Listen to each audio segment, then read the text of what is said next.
Hi again then guys, and welcome to another circuit setup for GT Sport of course, and this time we're going back to some of the more expensive cars which I hadn't done a tune setup for before, and the main reason why I'm doing this now is because of course we can, since 1.25, actually use these in some decent career mode races to earn quite a bit of cash. If you can get a clean race, it's like 240 grand, so it's not quite as good as Blue Moon Bay, but it's certainly a good money earner. So for those of you who would like to do those races, or just race these cars in general, I will be doing some circuit setups. Now this one in particular is primed for Le Mans, because that's the most popular of those three races, but you can also use this tune on pretty much any other track as well if you want to.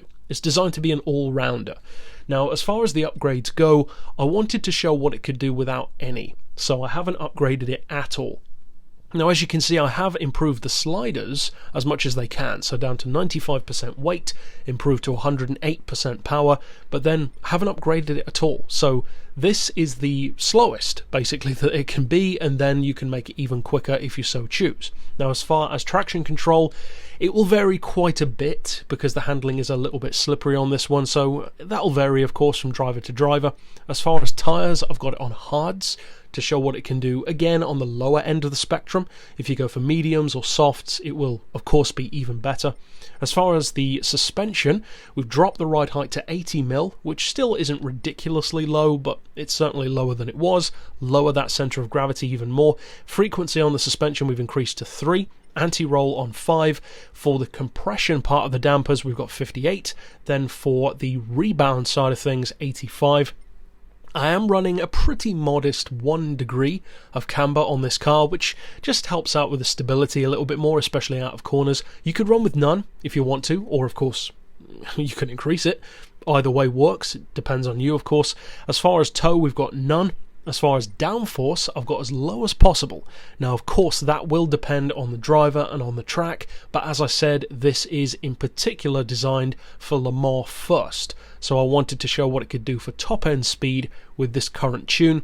But of course if you take it on a different track and don't need top speed, then you can increase the downforce and the handling will be notably better. As far as the diff, I've gone for an interesting setup, as high as possible for initial torque, 10 for acceleration, and then as high as possible again for braking. That might not work for everyone, but it stiffens it up quite a bit out of corners and makes it quite loose going into them. So you can turn without having too much understeer, but then you can put the power down without worrying too much about the car suddenly spinning out.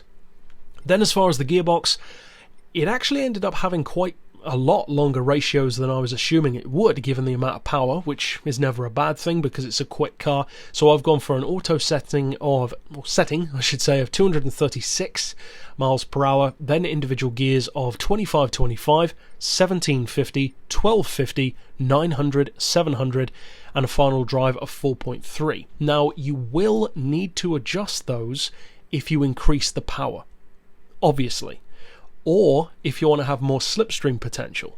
But in the career mode race, that's not entirely necessary. The slipstream isn't overly strong, so with this setup you can get about 205 miles per hour out of it, which doesn't sound that great, but it's more than enough for most circumstances. And as I said, if you do tune up the power, it will be even quicker. And if you do, you might want to lower fifth gear and potentially the final drive a little bit more, potentially a lot more, depending on how fast you want it to go. You should be able to get it up around 220 probably, maybe a little bit more if you do improve the power. But that's it for the setup. As always, ton of room for personalization there. So to prove what it can actually do, especially in comparison to something like the Ford Mark IV on that same track at Le Mans, let's see what it can do in terms of an actual lap. Now, as many who have bought this car will know, especially if you've bought some of the other high roller expensive classics as well, this one is on the more twitchy end of the scale, certainly more slippery than some of the others, but that's not necessarily a disadvantage because, as I alluded to just now, I also did, of course, a tune for the Ford Mark IV. Now that car, also without upgrading the power on this same track, could get up around 210 miles per hour. This one is 5 miles per hour slower on the straights, and given the length of the straight, that's a pretty big deal. However, this is the interesting thing around the whole lap.